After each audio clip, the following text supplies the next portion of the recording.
Welcome to Below the Line, where we talk about working in Hollywood from the crew perspective. My name is Skid. I'm a former assistant director and your host. Our Oscar coverage continues through our final week. You can listen to these episodes in any order, but if you want to complete the set before the ceremony, pace yourself. There are 10 total. Today, we're talking about editing. Both of my guests are returning from last year, and it's great to see them again. Josh Gitelson, you were an LA-based editor. Now you're a lawyer. Welcome back. Thank you. Also returning is Christopher Angel, Hollywood writer, director, and editor. Christopher, always a pleasure. Thanks. Good to be here. You know, guys, let's get right into this. Spoiler warning in effect for our listeners. First up in alphabetical order, The Father, editor Yorgos Lamprinos. And I'm probably making a mess of that name. I'm glad you tried that, not me. What do you guys think of The Father? Sure. I'm going to be a little contrarian to start off with. And I think there's a couple issues that, like, just in general about this category this year, which are interesting to talk about. And one that I want to talk about, and The Father really brings it up, is how do you separate the contribution of an editor from the other categories? So, I'm trying to approach this from the point of view of an editor and thinking about people voting in this particular category and saying, like, what's the best editing of the year?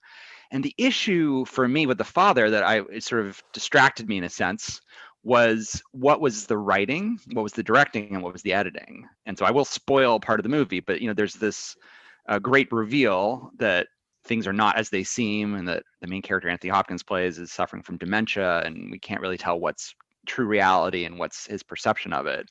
But I feel like partly because I knew it was a play, and then just sort of going through it, it felt that it had to be so carefully scripted that I was personally discounting a little bit some of the editorial choices that the editor got to make or did make. It felt like that had to have sort of been baked into the script and the performance. So I sort of, it made it a little problematic for me trying to figure out, like, how do I judge the editing of this movie? Josh, what do you think? I agree with you in terms of separating the directing from the writing. I feel like so much of what makes this movie, well, kind of magical from a viewer point of view, not to sort of mischaracterize what it's about, is that experience of putting the viewer in the position of the person who is suffering from dementia and doing that in a surprising way. And yes, you're absolutely right.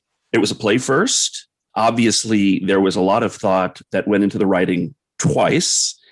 And all of those moments where, there's like essentially a reveal of where the audience experiences disorientation.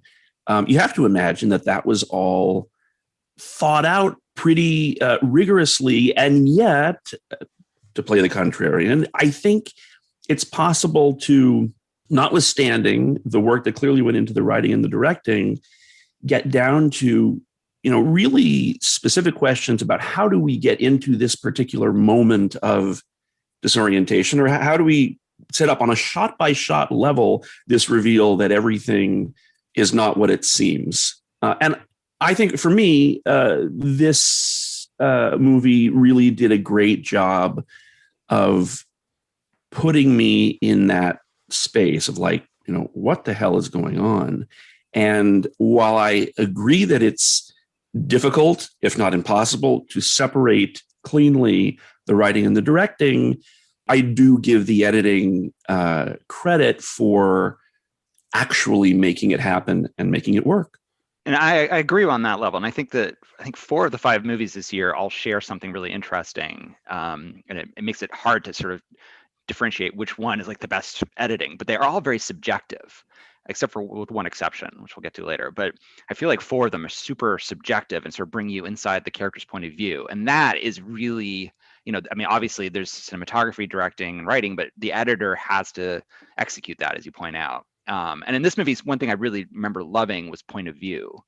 That obviously Yorgos was great at allowing the performances to really be so strong. He was very good at choosing what takes and how the performances worked. But there are these point of view shots, like particularly the ones out the window. Do you remember when Anthony Hopkins started looking out the window? Mm-hmm. And it was so interesting to me because, like, you were so claustrophobic and it was so confusing. Like, which space was he really in? And then suddenly there was this like external thing that could have been objective, but it was all done from his point of view. So you never knew like what was going to show up in it. And it was just very skillfully done, like when he broke out of the claustrophobia. And yet, like it was exterior, but it still kept it feeling claustrophobically subjective to me, which was neat. Christopher, I want to follow up to the point that you brought up and then Josh added some notes on. I didn't watch it for editing. I guess I could see it going either way. One, where people are taken by the movie and therefore give more credit to the editing than it carries. Or what I think Josh was sort of saying, that if the editing hadn't been done exactly right, it actually could have toppled the entire experience. It wasn't showy in sort of a look at the editing kind of way, but it was critical to actually deliver this. I think that's correct. I mean, I think another way I was looking at these movies and just thinking about the category in general was like, how on earth could you have a movie that was nominated for best editing that wasn't also nominated for best picture and vice versa, right? So that you notice the editing when it doesn't work, right? If something is not feeling right, if the rhythm's off, the pacing off, the performances are off, that is the responsibility of the editor to have gotten that all right. So when a movie is really working on all levels, the editor is crucial to that's why we're here talking about it. I think why Josh and I like editing so much is that it relies on those other arts, but it also needs to understand those other arts and bring out the best of them, right? You're helping the actors with the performance by choosing the take. You are sometimes cutting out lines where you don't need them. Sometimes adding sounds in post. I mean, you're really touching all the various arts, choosing the best take for cinematography, figuring out how points of view work, how structure works. So, I mean, this is why I love editing. But it is tricky, when we're talking about one category. Like if you remember last year, Ford v Ferrari ended up winning the category. And we talked at the time, like it was the most showy edited film. And so it won the category. But you're absolutely right. Like there is some real skill in this movie. I just think as a category, it might be harder for people to understand how the editing sort of stands out on The Father, even though obviously it's really well integrated with everything else. And I just want to add another perspective, which is that, talking about showy editing, which is, I think, what, I don't know, people, sometimes even editors think about when, they're handing out sort of notices, nominations, awards for editing, is even like how many cuts are there and propulsive pacing and all these things that are typically associated with really fast movies. Frequently in those movies, they're storyboarded to the, to whatever. They're heavily storyboarded. And which is not to say that it's not editing. And oftentimes the editor is involved in the storyboarding process, but it's not just the editor who is deciding, what's going to be shown when, and it never is anyway, only the editor's decision, of course. But I mean, some of my favorite sequences in some of my favorite, when I think of movies that I love that are just extraordinarily edited, one of the first that always comes to mind is The Matrix. Just an astonishing movie in its own right and so well put together.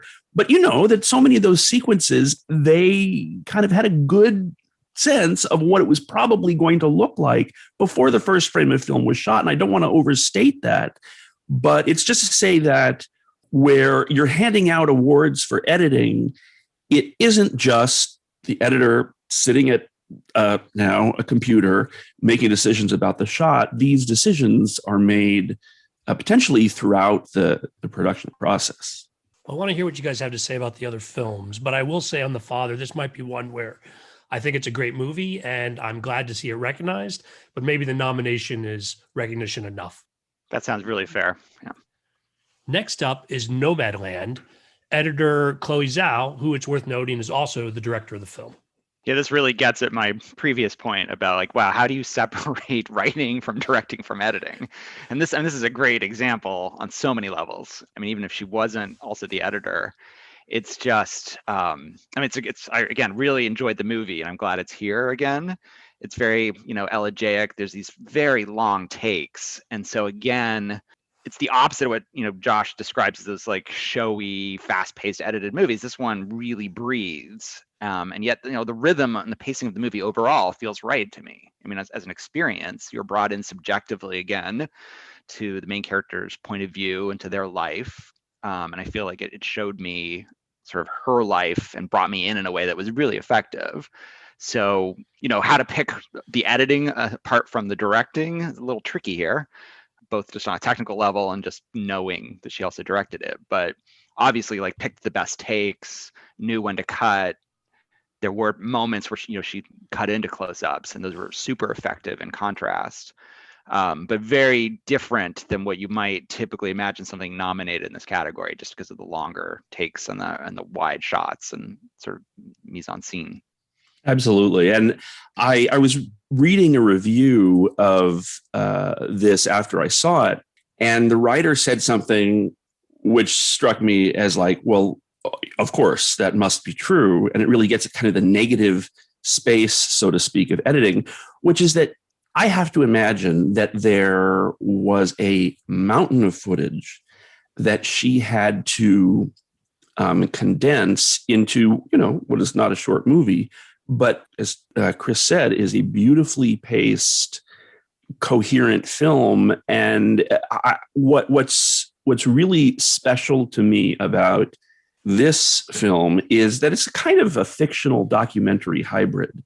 And, I want to shout out to the documentary editors of the world who are criminally overlooked when it comes to the editing categories, because in terms of like volume of material and the difficulty of having to actually write the film as you're assembling it, there is no comparison. I mean, I don't think it disparages the craft of editors of fictional narratives to say that having a script to work with is a fucking cheat. I mean, it certainly frees you up to kind of create or induce complexity in other areas. But I guess all of this is to say is that I can't imagine how Chloe Zhao had in mind an image of what this final film would have looked like as she went into shooting. And yet somehow, she manages to construct this fictional narrative that is, as Chris said, deliberately paced. I thought it was a beautiful film, and wrap it around kind of a documentary about these people living their lives on the road. And I don't have a clear sense of how you do that without an enormous leap of faith that it's somehow all going to come together in the editing room, and then actually putting it together out of, this mountain of footage. Because look, these are non-actors that she's dealing with in many cases, talking about themselves and living in their lives. And yes, it's not typically what people think of when they talk about editing, being flashy or propulsive or dynamic. But in terms of storytelling achievement for me, I feel like the editing and its relation to the whole here is crucial and just of the highest caliber. And the other thing I would add, Josh, just as an extra difficult factor here, is as a director and then the editor, how do you have objectivity, right? Like I've directed and I've edited, but I have never done them together and on purpose. Like, it's so difficult to separate yourself as the director from what happened on set that day, right? So you get emotionally tied up in what you were trying to go for on that day, and then what actually happened and all the noise that you don't see, when the camera cuts and the sun was going down. I was trying to get my shot and I couldn't get it. So you just get frustrated because it didn't turn out the way I wanted. So that's the subjective experience as a director. When you get in the editing room, it's really nice to be able to separate and have an editor you can have a conversation with and dialogue with, who says, like, I know it's not the way you envision the shot, but what if we use it this way? And so to have the ability to separate yourself, and Josh, as you're describing, right, like she must have had tons of footage to go through, but to like start picking out the best parts and probably rearrange stuff and like figure out how time flows in this movie, like all that stuff is really hard to do as an editor the best of times. But if you've also directed it, just really amazing that she managed to pull this off. And it's funny you should mention that. One of the interesting sound bites that I remember from being an editor, what one of my producers once told me, which I can say is valid now that I'm an attorney. We happened to be working on a law TV show, and he said, just as an accused person who represents himself as his own attorney has a fool for a client, he said a director who edits his or her own film is a fool for a whatever, director, you get the picture. But yeah, I think you're absolutely right. But gentlemen, I want to follow up on something that Josh said. Josh, when you talked about the challenges of editing a documentary, I want to put out a hypothesis that I could see that with documentaries, I'm wondering if you have a lot of directors who are editing those films themselves because they were there for everything, and that vision carrying over into editing will help with that process of dealing with the reels and reels of footage that you have to go through. I haven't actually checked, and maybe you guys know that that's true or not true as a general rule with documentaries. Or what are your thoughts about that being a valuable point of view to bring into the edit bay? Having edited nonfiction sounds like, you're making a good point. Having watched lots of documentaries and just looking at the credits, it's absolutely true. I mean, it is so common, not, universal by any means, to have the director at least significantly involved as one of the principal editors who's credited on a nonfiction film. So I've edited a lot of nonfiction over my career, and I've actually not found that to be the case at all. That in my experience in nonfiction, the role of a director is really quite different. And Josh kind of alludes to something you mentioned earlier, which is that the editor in nonfiction is often writing a story and structuring it. And so I've been in situations where I've worked with a director in the editing room, but they again are often looking for you to be kind of like a story writer editor, where you're structuring the material and trying to write it and make sure it has a point of view. And typically, just again, because there's so much footage, I haven't found that many directors who want to also try to do that. They again in my experience, rely on the editors to bring some objectivity to it all and to some structure. There's also more teams in in documentary editing, right? So you'll be more likely to have people dividing it up into 4 parts. Again, the director will oversee it, but there's just so much footage and so much work to be done that you'll need 4 or 5 editors working. Another explanation for what you might have seen in the credits, Josh, might be budgetary concerns on some of those documentary films where, given that they're on a shoestring budget to begin with, the director just rolls into editing with this sort of creating that final product versus what I think, Christopher, you're talking about a more organized approach to. Yeah, the stuff I've done is a lot, Discovery Channel and Food Network and just probably slightly bigger budget documentaries as nonfiction goes.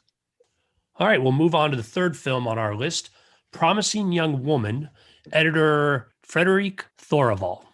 So I got to come clean and say that I was not among Promising Young Woman's biggest fans. And in casual conversation with people who are willing to listen to me, I've been quite passionate about how negatively I responded to it. And it really, honestly, is more about how me reacting to the rest of the world, seeing it in a much more positive light than I did. And I bring all this up because I'm not here going to get on my soapbox about why I didn't appreciate this movie as some others did, but because I want that at least to be in the background as, I say that, this was a fine edited movie. I mean, and on the level of below the line craft, it has everything going for it. I mean, I don't think the bones were there, but where I will get on a little bit of a soapbox is to call bullshit on the fact that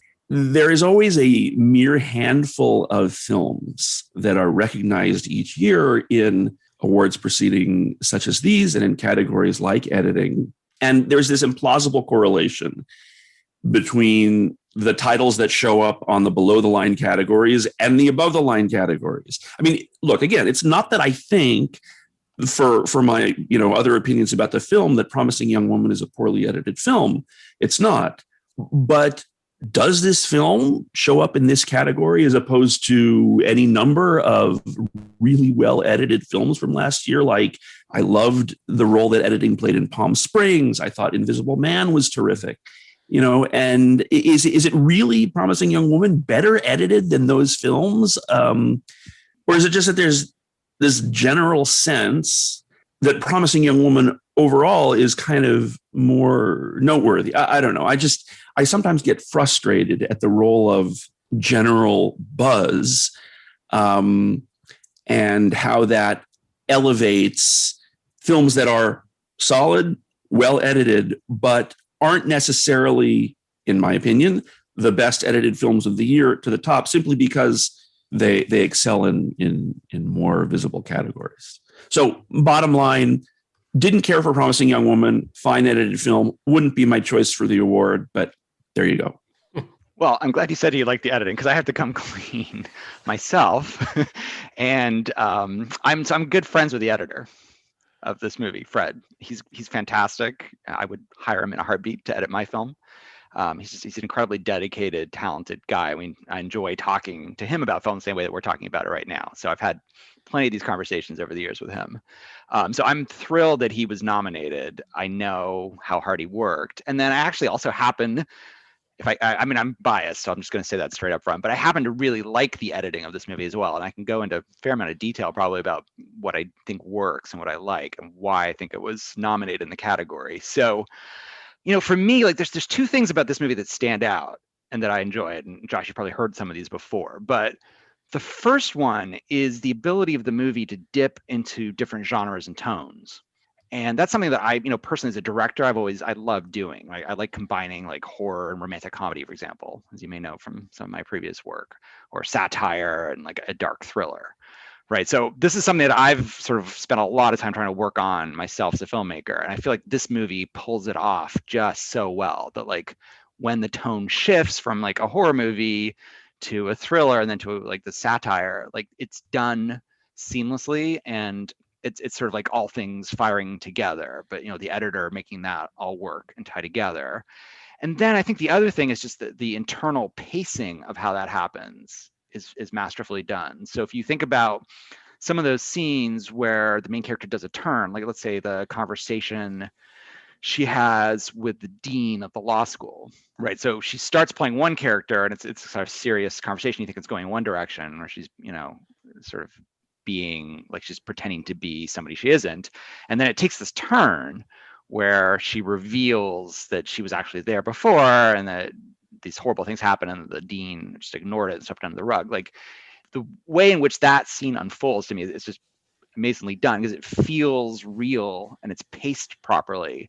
And it's just two people in a room. It's very difficult to pull off and have that tone change and make the pacing work. So taking like you take the parts and then the whole, like it all works, and it's sort of improbable to me that you could add all these genres together and have these twists and turns, and it would actually work as a movie. So that's kind of what I like about it. So since you're now disagreeing with me, and I feel like I have to like step up and kind of, I agree with everything that you said, except the fact that for this movie, the genre mixing works. In fact, it's one of the things that left me most cold was when that works, it like creates this new, never before seen experience. I was thinking, for example, I was talking the other night to my daughter about who's in 7th grade about the movie 8th Grade, which has that kind of, you're never really sure what kind of movie you're watching. And yet in the end, for me, that all works. I didn't find that for this movie. And I don't want to get into specifics because we're talking about editing, but I guess where I responded less well to what Chris has brought up as a quality of the editing was that the genre mash for me was not here successful. And I don't like bad mouthing anyone or anything, but Chris, I disagree with you.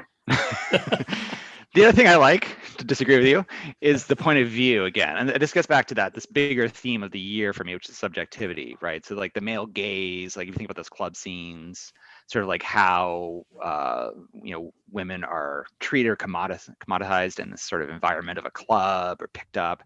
And just like the way, again, that was structured visually, I really found interesting because it sort of brought me to just a slightly different understanding of what it's like to be in that club. And yet she had this power that she was sort of exerting. So again, thinking about the editing of those sequences was really neat. It was like showing both how male gaze was working and then also what she was trying to do. And again, like there are these turns in those scenes where it sort of like blew the whole thing up. And you're like, oh. So I think Josh, for me, like there's some of those surprises in there are just really fun. And it's sort of the same thing with 8th Grade. It's just like there were twists and turns that I just didn't totally expect. And some of it was craft and some of it was writing.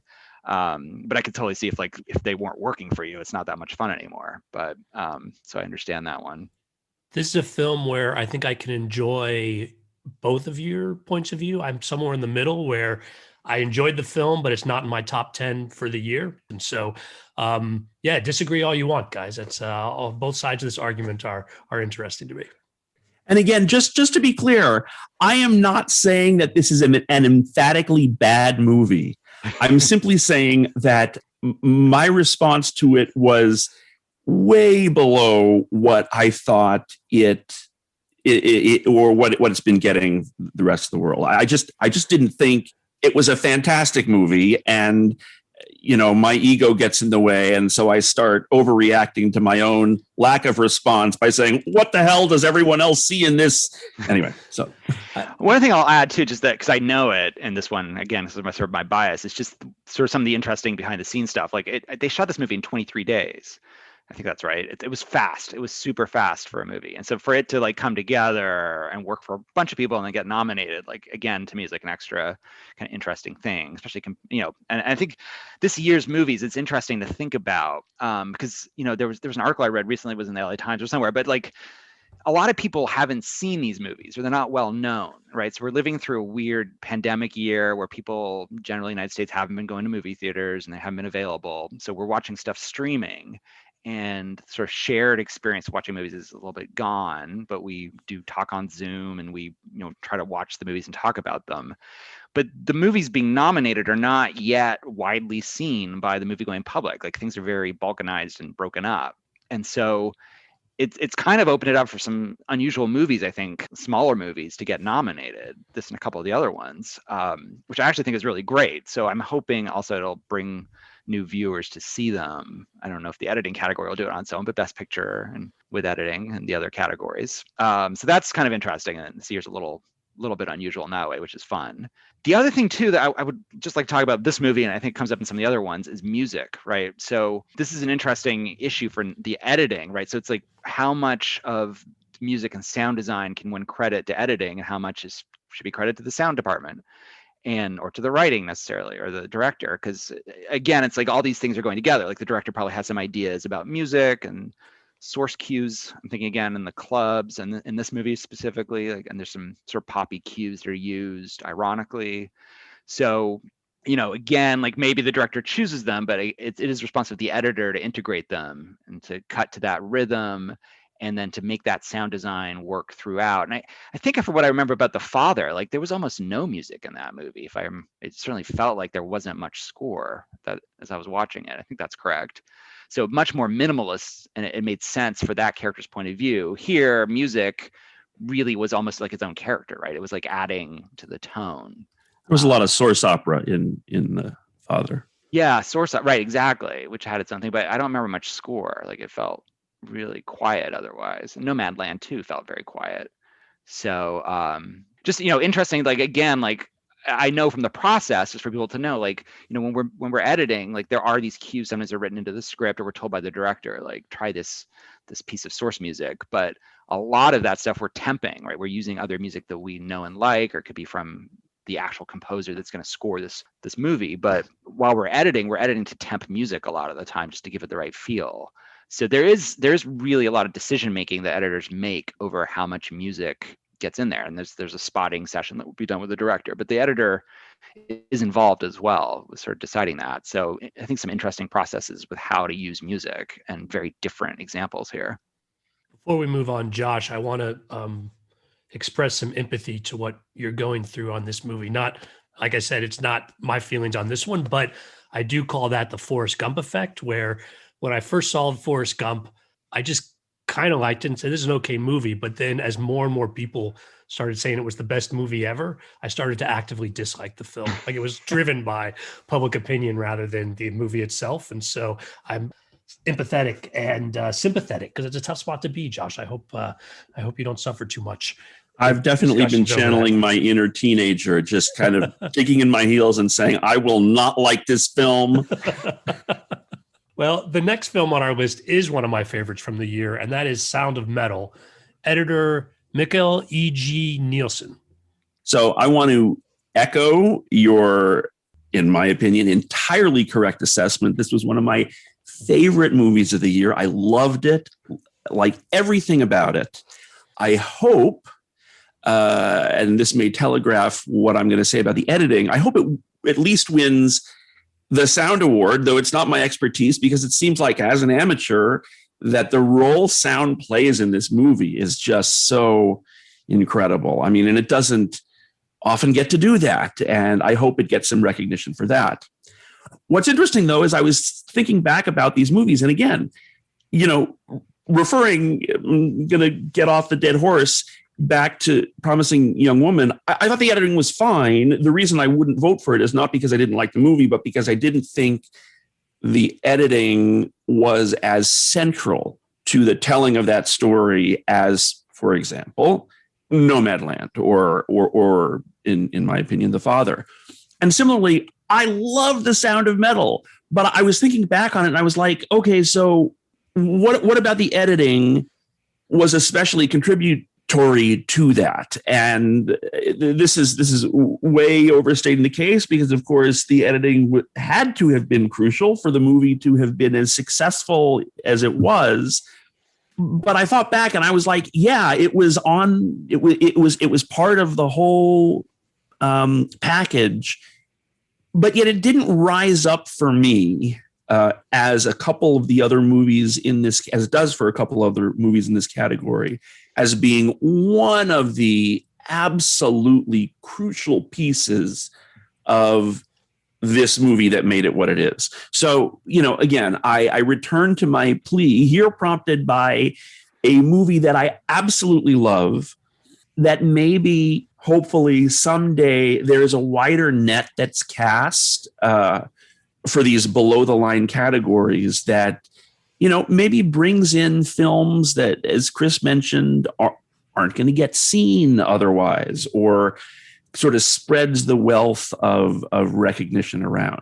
Look, I think it's a great film. I loved everything about it, but it wouldn't get my vote among these five for the top spot, because I just don't see the editing as quite being the crucial piece that, for example, sound was.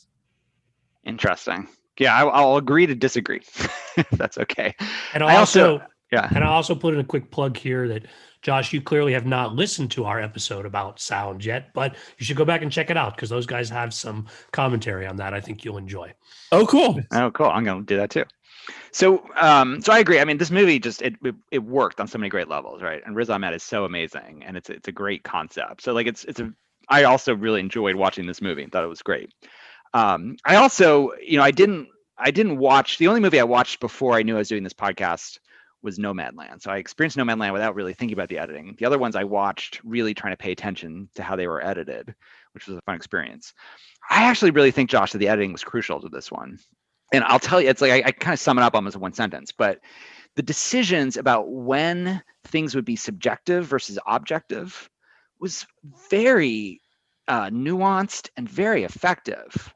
And yeah, there's a sound design element to them as well, which added to them. But there was an editorial decision about when you were going to be inside his head and sharing his experience of being deaf, and then when you cut to an objective point of view. And super hard to do as an editor to like structure that stuff and understand how that's going to work and play with an audience. But it was incredibly effective. It was obviously very controlled. Like you think about the ending of the movie, right? So he's sort of walking in Paris, and there's moments where you're inside his head and experiencing what it sounds like with the cochlear implants, and then we're hearing what the sounds are really like, and then he turns off the cochlear implants and what that's like, the silence of it. I mean, it's just like the editorial structure of that sequence is just amazing. And there's sort of a number of really powerful edits, frankly, just to me propelled the story along. Like it didn't feel like an overly cutty movie, which is great, but if you remember, like, it's probably my favorite edit of the year. If you remember back, early on, the doctor says, like, okay, you're losing your hearing and you have to be really careful, and whatever you do, don't, like, let's just try to preserve what you've got before we do anything else. And it smash cuts to him drumming and that performing. And it's just like, obviously, like, it's just so goddamn loud. And it's like, you're just like, he's losing every last bit of hearing that he's got. And that's just the power of that. Like you feel for the character and you understand why he did it, but it's just such a painful scene. The power of that is through editing, and the contrast from scene to scene, and the, like, you know, decision to cut like on a line. It's just whole thing is just very well done. So I thought that the editing actually really stood out, sort of trying to watch the movie and made it work. And if it hadn't been done this way, it wouldn't have worked, in my opinion. I'm not going to argue over trying to denigrate parts of a film that I absolutely loved, because it would be kind of dishonest. I will say, however, not about this film, but the opposite of Chris's experience of having watched 4 of the 5 after the nominations came out. The only film that I saw of these 5 after the nominations came out was The Father, because it was the only one that was kind of available to the public via streaming. It was the latest one. The other 4 I saw months ago, because I try and see these things. If they're getting buzz, I try and see them as soon as possible. So look, I'm coming to this from the perspective of, you know, for 4 out of the 5, with the exception of The Father, I saw them a long time ago. So I'm perfectly happy to concede the point that The Sound of Metal was brilliantly edited. But I will not concede about Promising Young Woman being a great film. And you don't have to. It's the beauty of, like, again, like, subjectivity in these movies is, you know, it's part of the deal. And it's, you know, when you watch them and why you watch them changes things. And I find that really interesting. And that, you know, there's psychology too of people voting in the category, like members of the Academy, right? So who are those people and why are they voting the way they are? Like, so it's just keep that in mind. I think to Josh's point, like, there's other deserving movies out there. We had me talking about these because they're kind of artificially put in front of us. They're an interesting bunch of movies this year, so it's not so bad. Christopher, I'm glad you were here this year because I didn't want to side with Josh on this one. And I'm happy that you pointed out what is amazing about the editing in the film that I really like on this one as well. Josh, glad we're not going to chase you off of your opinion on the other film, though. We've got one more film on our list, The Trial of the Chicago 7. Editor is Alan Baumgarten. This, to me, like, so this is the one that stands out as being different than the others to me. From an editing point of view, right? So I talked about the subjectivity of the movies. This one, to me, is, like, in a sense, the most objective, like, in terms of how it's structured editorially, and also, frankly, probably the most flashy editorially. Like, it's the easiest to sort of watch it and see and understand, like, wow, there's some really amazing editorial craft going on here, and it really stands out.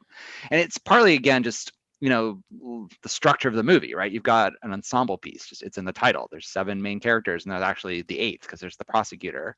So you've got an ensemble piece, and it's like, and yet, you know, editorially, I feel like each of those characters gets their moment, and we understand who they are. We understand what they're thinking a little bit. You know, there's a fair amount of plot that has to happen, and then there's also the very flashy editorial structure of these flashbacks, right? We're kind of constantly being brought back in time and then back into the courtroom. And some of this is happening through, you know, Abby Hoffman's stand-up. Some of it's just sort of flashback remembrances. But there's different methodologies of flashing back. So just like, it just looks like this super complicated editorial puzzle. And it's like, you know, as an editor, I love the techniques being used. And I love the fact that you can balance, you know, 7, 8 different characters and yet give them all their own moment. It's very well poised and very well done on that level. Obviously, the Trial of the Chicago 7 is a courtroom drama. And as I was thinking about what I thought about it, I realized that it was, in terms of editing, one of the movies that it reminded me of is one of my favorite edited movies ever, which won the Academy Award in 1991, which was JFK. Both, you know, from historical sources, they incorporate this archival footage, they recreate events, they tackle voluminous coverage of, you know, a single interior space in the courtroom, in addition to, you know, scenes outside the courtroom. And I'm actually not sure ultimately, in talking about who to give the award to, whether that's a plus or minus for me. Since, notwithstanding that I think Trial of the Chicago 7 deserves to be here, at the end of the day, you know, when I'm saying, well, what feels like I don't want to say never before done, but kind of, never seen before and new. And, it reminded me of JFK. I think those are big shoes to fill. At the end of the day, it fills them. And Chris, I'm glad you brought up the stand-up, because one of the techniques that I most appreciated was, when the narrative would shift in the same, kind of paragraph among, and I'm sorry, having again seen it a while ago, even though I saw it twice, because I made my wife watch it and I watched it again with her. But, the narrative shifting between the courtroom to the recreated footage and the archival footage and the stand-up. I mean, this kind of multifaceted narration where you sort of get this dispassionate recounting in court, plus the events themselves, plus the commentary by a central character seamlessly integrated so that you have this unified experience as an audience member. That's kind of a pretty tall order, both in the writing and the execution. And I thought it was really effective here. And Josh, I know, like, from your experience editing The Practice, right? You've edited courtroom dramas and things where people are talking super fast and super intelligently. Can you talk a little bit about, like, the rhythm of this movie? Because it seemed right to me, but I don't know what it's like to edit that sort of material. Like, how hard? Yeah, so I don't want to. Thank you. Yes, I edited for 3 seasons The Practice, and so I did spend a lot of time kind of visually in a courtroom. I will say, given budgets and stuff, that no doubt Trial of the Chicago 7 was another order of magnitude more complex, because they probably had more money and there's really more going on. But the challenge is testimony is essentially telling a story. And it's a challenge because there's a meta thing going on, because the story of a courtroom drama is the retelling of the story that generally you're telling. So it's the telling of the story, and keeping that dynamic where you're incorporating both the testimony that's going on, the questioning, then you've got all these perspectives, most of which at any given point are silent. You've got judges and you've got jury members and audience members. And again, Trial of the Chicago 7, there were important people with the exception of the jury. Not that they weren't important, but in terms of characters in the film, lots of people all over the place, and you got to cover them all and integrate them so that, and all the while, as a filmmaker, you're kind of like, well, what's the story that I'm telling, and what's the perspective that I want to give the audience, and keeping that in mind. So yeah, it's a special challenge, not necessarily greater than other types of editorial challenges, but yeah, and this movie did it fantastically.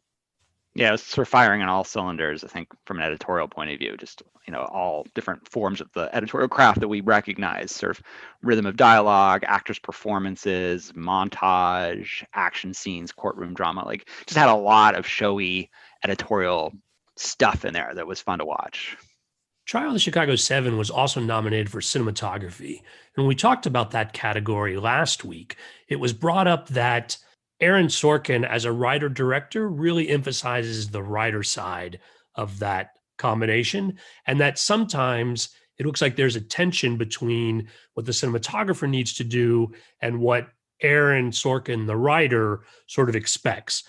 But from what you guys have described, it doesn't sound like there was that tension between Aaron Sorkin, the writer, and the editing in this case. That's a great question. I mean, I think I mentioned this last year. Like, I feel that on a really important level, that editing is a continuation of the writing process. What I've discovered personally is that the issues that I never solved in the writing come up in the editing. Like, you're still trying to work on them and solve them. And likewise, the things that really work in the writing, like, you're hopefully really nailing in the editing. But this is a great example of, like, things that were written and that the editor, I'm sure, was building on them and taking them and using them and improving upon them. Like, those flashbacks to Abby Hoffman, for example, like, that's got to, I assume, it's probably in the script on some level, that, we went to the stand-up, then went further back to show the events that Abby Hoffman was describing in the stand-up at the colleges. So those like sort of double flashbacks. I'm assuming probably scripted in some way, but again, to sort of pull that off and figure out how to do that and to maybe change them and improve them, like I'm sure the editor worked hand in hand there. So I do think that editing and writing, like they do need to work together, and it helps if the editor's a good writer as well. Stepping back for a moment from my kind of professional role, such as it is, to sort of my role loving reading about other people talking about film, one of the criticisms of Aaron Sorkin is that he's very writery. And that was nowhere more clear than in one of my favorite shows ever, which was The West Wing, where all of a sudden, I mean, not that there haven't been intelligent shows, of course there have been, but this combination of people just talking a mile a minute and saying things of substance, and somehow having, the challenge of the people, not the writer, to keep that moving and exciting. That's a significant issue. And I've heard people say about or write about this film that it was, too writery or Sorkin-y, and I just didn't experience it that way. I thought that he, look, I don't know what his experience as a director is beyond having become one after, he became successful as a writer. But insofar as I can theoretically attribute learning to his experience as a writer and seeing his own writing kind of created, I think he's learned a lesson from a lot of the good directors who've mounted his material and editing editors as well. And he pulls it off here. Yeah, I agree, Josh. And I felt like the editing probably helped a little bit, that each character had a, different way of talking, a different rhythm of talking. And it didn't feel overly like the writer, I knew it was Aaron Sorkin, but it didn't feel like overly branded by the writer. Like there were smart characters saying smart things, but each one felt appropriate to that character. And I did feel like the rhythm and the pacing was very carefully done in this, so that it didn't just feel a mile a minute. Like we had, moments of reactions and breaks and times of higher and sort of lower emotions and faster rhythm and slower rhythm. So just, again, nicely controlled on that level so that it felt a little bit more cohesive. Well, those are our 5 films. I know, Josh, you made a couple of quick shout outs earlier, but now let's turn our full attention to any other films you thought the editing was spectacular this year that aren't on this list. I like the ones Josh mentioned. The other one that I would like to bring up is Judas and the Black Messiah, which I watched and just couldn't quite understand why that one wasn't nominated for editing either. I don't even know what the rules are for how many you can nominate in a category, but it just seemed again like, it's nominated for Best Picture, I think, and it just worked on so many levels. And as I was watching it, it seemed like it was working on the editorial level so well. I mean, again, just combination of drama, character conflicts, and then just the structures of sort of the action scenes and the tension of like feeling like, people could be shot and killed at any moment, or the cops are going to show up at any moment. Just a lot of different great editorial things going on in that movie. So it stood out to me. It's just being incredibly well done again on that level. I am going to stick to my earlier point about documentary filmmakers. And obviously I brought up, Palm Springs and Invisible Man, but I want to highlight a few documentaries that I thought were just so well put together in terms of the stories that they were telling. One is Collective, which it was nominated both this year for foreign language film and documentary, which I don't know if it's happened before. I don't remember it happening, but that was a really, really well put together film. Also, Boys State, I really enjoyed. I'm trying The Mole Agent, which was like didn't really come, on my radar until it was nominated as Best Documentary, and I went and watched it. And if you haven't seen it, it's really good. And again, it's one of those things you watch and you can only imagine the volume of footage that they had to deal with, and it all gets put together so beautifully. That's a really good point. I feel like documentaries, like why wouldn't they get nominated in the editing category? Like totally I support that. Those are great suggestions. One other one quick I'll just mention too that I also really enjoyed the editing was Mank. And again, it's a filmmaker's film, right? So it's about writing and filmmaking, but similarly, again, just like nicely paced, nicely put together. I feel like the structure of the movie editorially brought me into sort of Gary Oldman character's mind and point of view. So again, it wouldn't surprise me to see it on this list at all. It's on a lot of other lists. Yeah. Well, gentlemen, thank you so much for joining me today. This has been a lot of fun. And So much fun. Thank you. Yes. Thank you both, guys. Great. The Academy Awards ceremony is almost upon us, and we're still going strong. If you're not already subscribing, please do. It's a great way to catch every episode. If you've got feedback, you can send email comments to skid, S-K-I-D, at belowtheline.biz. That's B-I-Z. Please rate us wherever you get your podcasts. It helps us reach new listeners. And new listeners, check out our website, belowtheline.biz. More than 75 episodes available. At some point, I'm sure we talked about something you've seen. If you're on Facebook, you can find photos and other behind-the-scenes materials at Podcast Below the Line. And finally, you can follow the podcast on Twitter and Instagram. It's at Pod Below the Line. Thanks to Curtis Five for our music and John Wan for our logo. The logo is available on t-shirts, mugs, and stickers at redbubble.com. Once again, thanks for listening. Be safe out there.